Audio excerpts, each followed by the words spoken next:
নমস্কাৰ, এটা নতুন ভিডিঅ'ৰ সৈতে পুনৰ আপোনালোকক মোৰ চেনেললৈ স্বাগতম জনাইছোঁ। আজি পোহৰৰ উৎসৱ দীপাৱলীৰ সকলোলৈ শুভেচ্ছা থাকিল। আশা কৰিম যাতে এই পোহৰৰ উৎসৱটো যাতে শব্দৰ উৎসৱলৈ পৰিণত নহয়। আমি সকলোৱে জানো পতাকা বাজি বা এই ধৰণৰ শব্দ প্ৰদূষণে মানুহৰ লগতে বিভিন্ন জীৱ জন্তুৰ ক্ষতি কৰে। আহক আমি পোহৰৰ উৎসৱ দীপাৱলী সুন্দৰকৈ উদযাপন কৰোঁ। আৰু লগতে বৰ্তমান সময়ত অসমত আমি জুবিনদাৰ ন্যায়ৰ কাৰণে যি চেষ্টা অব্যাহত ৰাখিছোঁ, জুবিনদাই যাতে ন্যায় পায় সেই কথা আমি সকলোৱে কামনা কৰিম। আৰু আপোনালোকে #জাষ্টিছ ফৰ জুবিন গাৰ্গ লিখিবলৈ নাপাহৰিব।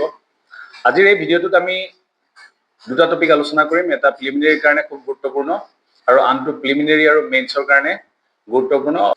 দ্বিতীয় টপিকটো হ'ল নেশ্যনেল ফুড ছিকিউৰিটি, যি তাৰ ওপৰত বিভিন্ন কুৱেশ্যন অহা দেখা যায়। গতিকে আমি ছেকেণ্ড টপিক সেইটো আলোচনা কৰিম। আৰু প্ৰথম যিটো টপিক হ'ল আপোনালোকে স্ক্ৰীণত দেখা পাব, এইটো হ'ল চিটাৰ ওপৰত, SITAA শ্বৰ্ট ফৰ্মত, আৰু ইয়াৰ লং ফৰ্ম হ'ল scheme for innovation and technology association with Aadhaar. কিনো হয় আমি চাম, স্ক্ৰীণত দিয়া আছে। তথ্যখিনি আপোনালোকে মোৰ ভিডিঅ'ৰ পৰা হওক বা মোৰ PDF টো যেতিয়া টেলিগ্ৰামত পাব তাৰ পৰা খুব সংক্ষেপে লিখি ৰাখিবৰ কাৰণে চেষ্টা কৰিব। গতিকে চিটা আমি শ্বৰ্ট ফৰ্মত চিটা বুলি কৈ যাম। Design to advance India's digital identity ecosystem. গতিকে ইণ্ডিয়াৰ যি ডিজিটেল আইডেণ্টিটি ইক'চিষ্টেম আছে তাক যদি আমি এডভান্স কৰিব পাৰোঁ, আগবঢ়াই নিব পাৰোঁ, তাৰ কাৰণে এটা স্কিম হয়। থ্ৰু কলাবৰেশ্যন উইথ ষ্টাৰ্টআপ থাকিব, একাডেমিয়া এণ্ড ইণ্ডাষ্ট্ৰী। ষ্টাৰ্টআপ হওক বা একাডেমিয়া হওক বা ইণ্ডাষ্ট্ৰীৰ লগত এই তিনিটা একেলগে কলাবৰেশ্যন কৰি যাতে ইণ্ডিয়াৰ ডিজিটেল আইডেণ্টিটি ইক'চিষ্টেমটো যাতে আগবঢ়াই নিব পাৰি, তাৰ কাৰণে এটা পদক্ষেপ। It aligns with achieving national priorities of Atmanirbhar Bharat and digital public infrastructure, ensuring a pipeline of secure, scalable and future-ready identity solution. কোনে লঞ্চ কৰিছে আমাৰ খুব ইম্পৰ্টেণ্ট হয় প্ৰিলিমিনাৰীৰ কাৰণে। গতিকে মনত ৰাখিব, লঞ্চ কৰিছে unique identification authority of India. By কোনে কোনে কলাবৰেট কৰিছে এইটো মনত ৰাখিব লাগিব। MeitY startup hub provides technical mentoring, incubation and accelerator support. কি ক্ষেত্ৰত কোনে কি ছাপৰ্ট কৰিছে এইটো দিয়া আছে। NASSCOM offers industry connection, global outreach and entrepreneurial support. ইয়াত লক্ষ্যটো দিয়া আছে টু প্ৰমোট ইণ্ডিজেনাছ, যাতে আমি ইণ্ডিজেনাছলি অৰ্থাৎ ইয়াতে যাতে আমি আনৰ সহায় নোলোৱাকৈ, বাহিৰৰ দেশৰ সহায় নোলোৱাকৈ যাতে আমি ইয়াতে কৰিব পাৰোঁ। Indigenous AI driven solutions that enhance the security, scalability and resilience of Aadhaar authentication. গতিকে এই ক্ষেত্ৰত আমি যাতে ইণ্ডিজেনাছলি AI ড্ৰাইভেন সলিউশ্যন এটা প্ৰমোট কৰিব পাৰোঁ, চিকিউৰিটি যাতে আমি এনহেন্স কৰিব পাৰোঁ, আধাৰ অথেণ্টিকেশ্যনৰ ৰেজিলিয়েন্স আৰু স্কেলেবিলিটি যাতে আমি প্ৰমোট কৰিব পাৰোঁ, সেই ক্ষেত্ৰত ই এটা স্কিম হয়। ফিচাৰ্ছখিনি আছে আপোনালোকে চাব। SITAA focus on developing advance technology such as real time deep fake detection. Deep fake কি হয় যিসকলে জানে কমেণ্ট কৰিবচোন। AI powered face liveness system, contactless fingerprint authentication. গতিকে কি কি ক্ষেত্ৰত ফ'কাছ কৰিছে তাৰ MCQ বনিব পাৰে, গতিকে আমি চাম। ফ'কাছ এৰিয়া হৈছে among others encompass biometric technologies, authentication frameworks, data privacy and protection, artificial intelligence and secure digital identity application. The program will launch with a pilot featuring initial challenges for startup, academia, industry partners. It already আমি ক'লো। তিনিটা কোৰ challenge আছে, এইকেইটা আমি মনত ৰাখিম। Face liveness detection, presentation attack detection and contactless fingerprint authentication. এইকেইটা কোৰ চেলেঞ্জেছ কেইটা মনত ৰাখিম। Eligible entities with innovative solution are invited to apply by 15 November. Significance কেইটা মনত ৰাখিব। চিটা pilot will enable innovators to translate ideas into practical scalable solution, যেটো আমি ওপৰত কৈছো। Security, reliability and efficiency enhance কৰাৰ কাৰণে চেষ্টা কৰিব। By encouraging cutting edge research and technology development, এই গোটেইখিনি আছে। এতিয়া এই যেটো আমি চিটাৰ বিষয়ে পঢ়িলো, ইয়াত আমাৰ খুব কমকৈ হ'লেও কেইটামান পইণ্ট আমাৰ জৰুৰী হয়, আমি তাক শ্বৰ্টকৈ লিখি ৰাখিম।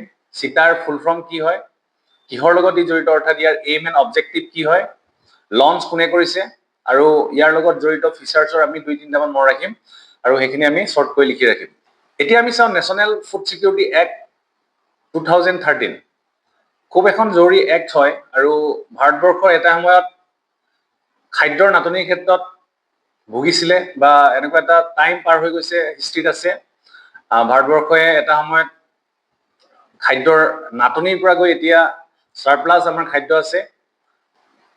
আমি গ্ৰীণ ৰেভলিউচনৰ আগৰ কথা যদি চাওঁ, গ্ৰীণ ৰেভলিউচন আপোনালোকে শুনিছে, গতিকে গ্ৰীণ ৰেভলিউচনৰ আগত যদি আমি চাওঁ, খাদ্যৰ ক্ষেত্ৰত আমি যথেষ্ট অসুবিধাৰ সন্মুখীন হৈছিলো। গতিকে তেনেকুৱা এটা ষ্টেজৰ পৰা আহি আজি আমি ভাৰতবৰ্ষত ফুড আমাৰ ওচৰত এভেইলেবল আছে। এটা সময়ত আমি ফুড ৱেলফেয়াৰ কথা চিন্তা কৰিছিলো, এতিয়া ফুডটো যে আমাৰ ৰাইট হয় সেই ক্ষেত্ৰলৈ আমি আহিবলৈ সক্ষম হৈছো। গতিকে এইটো এটা আমাৰ কাৰণে ডাঙৰ এচিভমেণ্ট হয়। গতিকে তেনেকুৱা ক্ষেত্ৰত ফুড ছিকিউৰিটি এক্টনো কি হয় বা কি ধৰণৰ ষ্টেপ লোৱা হৈছিল, এই কথাখিনি আমাৰ মেইনছৰ কাৰণে খুব জৰুৰী হয়, বা মেইনছত নাহিলেও ইণ্টাৰভিউটো আমাক সুধিব পাৰে। গতিকে এনেকুৱা কিছুমান টপিক আছে যিবোৰ টপিক আমি কেতিয়াও ইগনোৰ কৰিব নোৱাৰো। গতিকে আজি আমি আৰম্ভ কৰিছো ফুড ছিকিউৰিটি এক্ট। অবজেক্টিভ হ'ল providing food and nutritional security. Food আৰু nutritional security, food nutritional security মানে কি কওঁ, আমাৰ নিউট্ৰিচনেল ছিকিউৰিটিটো খুব জৰুৰী হয়। আমি মাল নিউট্ৰিচনৰ কথা শুনিছো, পুষ্টিহীনতা যাক অসমীয়াত কয়। গতিকে আমাৰ ভাৰতবৰ্ষ যিহেতু জনসংখ্যা যথেষ্ট আছে, গতিকে প্ৰত্যেকেই যাতে খাদ্যৰ সুবিধা পায়, খোৱাৰ কাৰণে যিখিনি প্ৰয়োজনীয় বেছিক যিখিনি প্ৰয়োজনীয় খাদ্য সেইখিনি যাতে পায়, বা কেৱল মাত্ৰ খাদ্যটো খালেই নহ'ব, নিউট্ৰিচনেল তাত ভেলু থাকিব লাগিব। যিধৰণে এতিয়া স্কুলৰ ক্ষেত্ৰত মিড ডে মিল স্কিমটো যিটো আমি PM পোষণ কওঁ এতিয়া, গতিকে তেনেধৰণৰ চৰকাৰে বিভিন্ন ধৰণৰ ষ্টেপ লৈছে যাতে খাদ্যটো যাতে আমাৰ শিক্ষাৰ ক্ষেত্ৰতো হেঙাৰ হৈ নুঠে। সেইকাৰণে আমাৰ স্কুলত এতিয়া মিড ডে মিল স্কিম আছে। ছাত্ৰ ছাত্ৰীয়ে সেই মিড ডে মিল স্কিমৰ জৰিয়তে নিউট্ৰিচনেল যিখিনি শৰীৰত ভেলু লাগে সেইখিনি তেওঁলোকে পাবৰ কাৰণে সক্ষম হয়। লগতে কেৱল মাত্ৰ খাদ্যৰ কথা চিন্তা কৰি থাকিলে নহ'ব, গতিকে ছাত্ৰ ছাত্ৰীয়ে যাতে পঢ়াটো মনোনিৱেশ কৰিব পাৰে। গতিকে একেলগতে ই এটা আমাক হেল্প কৰে। গতিকে যাক আমি মিড ডে মিল স্কিম বুলি আগতে জানো, এতিয়া PM পোষণ বুলি জানো। গতিকে ফুড ছিকিউৰিটিৰ ক্ষেত্ৰত ফুড আৰু নিউট্ৰিচনেল ছিকিউৰিটি প্ৰভাইডৰ ক্ষেত্ৰত এই যিটো এক্ট হয়, এই এক্টখন খুব জৰুৰী হয়। By ensuring access to adequate quantity and quality food, adequate quantity and quality food at affordable prices for people to live a life with dignity. Quantity and হ'ব লাগিছিলে এইটো, অৰ্থাৎ মানে এডিকুৱেট এমাউণ্ট, আমাৰ যি নৰ্মেল এডিকুৱেট এমাউণ্টৰ আমাৰ যি খাদ্য লাগে, সেই খাদ্য আমি কেৱল মানে পালেই নহ'ব, তাৰ কোৱালিটি আছে নাই সেইটো আমি চাম। কেৱল কোৱালিটি বা কোৱান্টিটি চালেই নহ'ব, এফৰ্ডেবল প্ৰাইচত যাতে মানুহে কিনিব পাৰে সেই ক্ষেত্ৰতো গুৰুত্ব আৰোপ কৰা হৈছে। 75% ৰুৰেল পপুলেশ্যনক কভাৰ কৰিছে এই এক্টখনে, আৰু 50% আৰ্বান পপুলেশ্যনক কভাৰ কৰিছে, যাৰ জৰিয়তে ছাবচিডাইজ গুড গ্ৰেইনছ দিয়া হৈছে টাৰ্গেটেড পাব্লিক ডিষ্ট্ৰিবিউশ্যন ছিষ্টেমৰ জৰিয়তে। আমাৰ মেইনছত এইটো টপিক আছে, PDS ছিষ্টেমৰ বিষয়ে আমি জানিব লাগিব। Das covering about 2/3 of the population. গতিকে ভাৰতবৰ্ষৰ জনসংখ্যাৰ 2/3 পপুলেশ্যন এই এক্টখনৰ জৰিয়তে প্ৰভাৱান্বিত হৈ আছে বা সুবিধা পাইছে। 75% গাঁও অঞ্চলত আৰু 50% আৰ্বান অঞ্চলত। এতিয়া প্ৰভিজনছখিনি খুব জৰুৰী হয় পৰীক্ষাত মেইনছত লিখিবৰ কাৰণে। Government is obliged to subsidize food grains every month to the beneficiary. গতিকে বেনিফিচিয়াৰী প্ৰত্যেক মাহতে খাদ্য দিব। গতিকে কি ধৰণে বেনিফিচিয়াৰী চিলেক্ট কৰিব? The identification of eligible household is done by state government. State government beneficiary select কৰিব, adhering to inclusion or exclusion criteria set by the central government. Central government যি ধৰণৰ নিয়ম নীতি বান্ধি দিব, কাক ইনক্লুড কৰিব, কাক এক্সক্লুজন কৰিব, তাৰ ওপৰত বেছ কৰি ষ্টেট গভৰ্ণমেণ্টে বেনিফিচিয়াৰী চিলেক্ট কৰিব। 2 categories of beneficiary household আছে, দুই ধৰণৰ আছে। অন্তোদয়া অন্ন যোজনা 35 kg of food grains monthly পায়। Priority households যিটো আমি short form PHS কওঁ, গতিকে তেওঁলোকে পাব 5 kg of food grains monthly including rice at ₹3 per kg, wheat পায় 2 টকা per kg, আৰু coarse grain পায় 1 টকা per kg. Nutritional support for children, চিলড্ৰেনৰ ক্ষেত্ৰত between 6 months to 14 years receive nutritious free meal through the integrated child development services, ICDS যিটো আমি কওঁ mid day meal scheme. মেটাৰ্নিটিৰ ক্ষেত্ৰতো আমি চাওঁ, প্ৰেগনেণ্ট উইমেন এণ্ড লেক্টেটিং মাদাৰ্ছ, অৰ্থাৎ গৰ্ভৱতী মহিলা বা গাখীৰ খুৱাই থকা মাক, তেওঁলোকে পাব maternity benefit of at least 6,000 for 6 months to partially compensate for wage loss and ensure nutritional support. গতিকে 6,000 পাব এটলিষ্ট, মিনিমাম কৈছে। ইনষ্টিটিউচনেল ফ্ৰেমৱৰ্কৰ ক্ষেত্ৰত আমি চাম, ষ্টেট ফুড কমিশ্যন এষ্টাব্লিছ কৰিব মনিটৰিং আৰু ইমপ্লিমেণ্টেশ্যনৰ কাৰণে। ক্ৰিয়েটছ এ গ্ৰিভেন্স ৰিড্ৰেচেল মেকানিজম, মানে কিবা সমস্যা থাকিলে তাক যাতে সলভ কৰিব পাৰি তাৰ কাৰণে গ্ৰিভেন্স ৰিড্ৰেচেল মেকানিজম থাকিব ডিষ্ট্ৰিক্ট লেভেলত। Mandate transparency and accountability through social audit, very important. Lastly আমি ছিগনিফিকেঞ্চ চাম, কি ধৰণৰ ছিগনিফিকেঞ্চ আছে। ফিলচফিকেল চিফ্ট, যিটো মই অলৰেডি কৰিছোঁ যে ৱেলফেয়াৰৰ পৰা ৰাইটলৈ চেঞ্জ হৈছে। এতিয়া আমি আগতে আমি ফুডটো আমি কি কৰিছিলোঁ, গ্ৰীণ ৰিভলিউচনৰ সময়ত আমি যি ধৰণে ষ্টেপ লৈছিলোঁ, সেই সময়ত লাহে লাহে আমি গ্ৰীণ ৰিভলিউচনৰ জৰিয়তে আজি এনেকুৱা এটা ষ্টেপ পালোঁ যে ফুড কেৱল মাত্ৰ আমি ৱেলফেয়াৰ পাৰ্পজৰ কাৰণে নহয়, ই আমাৰ এতিয়া অধিকাৰ হ'ল। গতিকে কৈছে যে most significant contribution of NFSA, যাক আমি কওঁ national food security act, is paradigm shift it mandated in India's approach to public assistance by explicitly stating that food access is legal right. 2/3 of the population cover হৈ আছে এই actor যদি আমি ওপৰত পঢ়িছো গতিকে এই 2/3 পপুলেশ্যনৰ কাৰণে এতিয়া legal right হয়. The NFSA ensures that government is legally obliged to provide subsidized food grains. গতিকে subsidized rate তেওঁলোকক food grain provide কৰাটো সেই 2/3 পপুলেশ্যনৰ legal right হয়. This allows citizens to seek judicial recourse if entitlements are denied. গতিকে judicial recourseৰ সুবিধা আছে যদি deny কৰে. Fundamentally changing the relationship between the state and the beneficiary. Very important. Food and nutritional security এটা important significant part হয় ইয়াৰ. এটা already আমি চাইছো. Enhance social inclusion. Social inclusionৰ ক্ষেত্ৰত ই এটা গুৰুত্বপূৰ্ণ ভূমিকা পালন কৰে. Marginalized sectionক বেছি prioritize কৰা হৈছে ST, SC হওক বা women, children তেওঁলোকক যাতে আমি ইকুৱেলিটি প্ৰভাইড কৰিব পাৰো. Right to quality and quantity food যাতে তেওঁলোকে পায় এই ধৰণৰ সুবিধা ইয়াৰ জৰিয়তে কৰা হৈছে. Ensures women's empowerment with provisions for female household heads as ration card holder. Ration card holder female household থাকিব পাৰিব. Womenৰ তাৰ জৰিয়তে এম্পাৱাৰ্ড কৰা হৈছে. পভাৰ্টি ৰিডাকশ্যনৰ ক্ষেত্ৰতো ই গুৰুত্বপূৰ্ণ ভূমিকা পালন কৰে গতিকে এইটো খুব গুৰুত্বপূৰ্ণ যেটো এডুকেশ্যন হেল্থ আৰু বাকি প্ৰয়োজনীয়তাখিনি আমাৰ খুব জৰুৰী হয় আমি গতিকে এই যেটো ফুড সিকিউৰিটি প্ৰভাইড কৰা হৈছে তাৰ জৰিয়তে পভাৰ্টি ৰিডাকশ্যনৰ ক্ষেত্ৰতো ই এটা ভূমিকা লয় কাৰণ তেওঁলোকৰ যি খাদ্যৰ ক্ষেত্ৰত যি এক্সপেন্ডিচাৰ কৰিব লাগে এই এক্সপেন্ডিচাৰটো কমাব পাৰে আৰু বাকি আন কামত তেওঁলোকে ব্যৱহাৰ কৰিব পাৰিব ক্ৰাইসিস মেনেজমেন্টৰ ক্ষেত্ৰত কোভিড-19 ৰ সময়ত NFSA mechanism allowed the government to immediately scale up distribution. গতিকে এনেকুৱা ধৰণৰ ক্ৰাইসিস বিলাকৰ ক্ষেত্ৰত এতিয়া ভাৰতবৰ্ষ পুৰা সিকিউৰড কন্ডিশনত আছে খাদ্যৰ নাটনি নহয় গতিকে তেনেকুৱা সময়টো আমাৰ যথেষ্ট ষ্টক আছিল গতিকে সেই ধৰণৰ সিচুৱেচন হ্যান্ডেল কৰিবলৈ এতিয়া ভাৰতবৰ্ষ সক্ষম নেক্সট হৈছে driver of PDS reforms and accountability.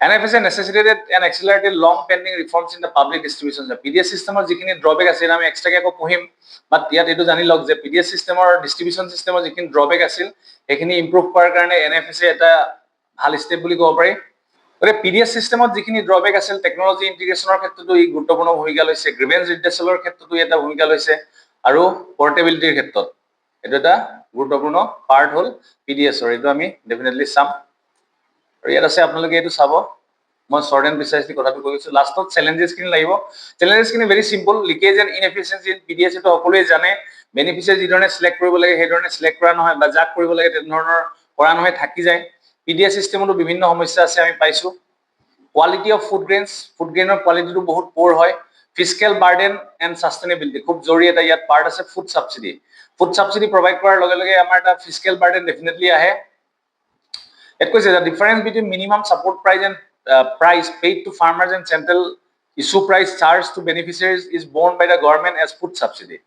The subsidy is one of the largest item of non-developmental expenditure. The non-development expenditure is subsidy. যিটো সরকারে দিয়ে যদিও তার জৰিয়তে এটা ফিস্কেল বাৰ্ডেন ডেফিনেটলি থাকে নন ডেভেলপমেন্টাল এক্সপেন্ডিচাৰ এখানে কৈছে ইয়াৰ জৰিয়তে যেটো খাদ্যৰ ক্ষেত্ৰত যি সাবসিডি প্ৰভাইড কৰা হৈছে ই এটা ডেভেলপমেন্টাল পাৰ্সপেক্টিভ নহয় ই এটা মানে নেসেসিটি মানে তাক দিয়াটো প্ৰয়োজনীয় বুলি দিয়া হৈছে গতিকে সেই কাৰণে ইয়াক আমি নন ডেভেলপমেন্ট এক্সপেন্ডিচাৰ বুলি ক'ব পাৰো ই এটা ডাঙৰ সমস্যা হৈ যায় buffer stock maintaining adequate buffer stock for distribution requires significant investment in storage এটা খুব গুৰুত্বপূৰ্ণ সাপ্লাই চেইন আৰু ইনফ্ৰাষ্ট্ৰাকচাৰৰ গ্যাপ আছে shortcomings in logistic facility transportation হওক ৰখাৰ কাৰণে যি ধৰণৰ ষ্টৰেজ ফ্যাসিলিটি লাগে সেইখিনিৰ কাৰণে যথেষ্ট অসুবিধা হয় all are insufficient warehouse to এটা ডাঙৰ সমস্যা আৰু লাষ্টত আমি পাওঁ এক্সক্লুজন এন্ড ইনক্লুজন এৰৰ আছে মই যেটো অলৰেডি কলো লব লাগে তাক লোৱা না যায় যাক নলব লাগে তাক লয় 6 নম্বৰ আছে লিমিটেড নিউট্ৰিশন ফোকাস নিউট্ৰিশনৰ ওপৰত ফোকাসটো কমি গৈ আছে ডায়েটাৰী ডাইভাৰ্সিটিৰ ওপৰত গুৰুত্ব আৰোপ কৰা নহয় মাইক্ৰোনিউট্ৰিয়েন্ট ৰিকোয়াৰমেন্টছৰ ওপৰত গুৰুত্ব আৰোপ কৰা নহয় জাস্ট দিব লাগে দিছে এনেকুৱা ধৰণৰ ফেয়াৰ প্ৰাইস শপছ এটা সমস্যা হয় উইক এনফোর্সমেন্ট আলটিমেটলি এইকিটা আমি পাওঁ 8টা চ্যালেঞ্জ আছে You need not to remember all the challenges. আমি কেৱল দুই এটা মন ৰাখিম খুব বেছি ম্যাক্সিমাম 4টা আমি মন ৰাখিলে হ'ব তেনে ধৰণে আমি ইয়াত সিগনিফিকেন্সটো 4-5টা মন ৰাখিম তেতিয়া আমাৰ এটা পাৰফেক্ট আনসাৰ হ'ব এতিয়া আলটিমেটলি কথাটো হ'ল যে টপিকটো খুব ইজি হয় টপিকটোত বৰ বিশেষ কমপ্লেক্সিটি নাই মই এতিয়া পিডিএফটো আপোনালোকে এবাৰ নিজে পঢ়িব মই টেলিগ্ৰামত মোৰ এই পিডিএফটো আপোনালোকক প্ৰভাইড কৰিম আৰু এই ধৰণে গুৰুত্বপূৰ্ণ সৰু সৰু বিষয়বোৰ আমি খুব কম সময়ত চাই যাবৰ কাৰণে চেষ্টা কৰিম হেকত আকৌ এবাৰ মই এই আজিৰ যি পোহৰৰ উৎসৱ দীপাৱলীৰ শুভেচ্ছা সকলোৱে জনাই মোৰ ভিডিঅ'টো ৰাখিছোঁ। আকৌ এটা নতুন ভিডিঅ'তে লগ পাম। ধন্যবাদ।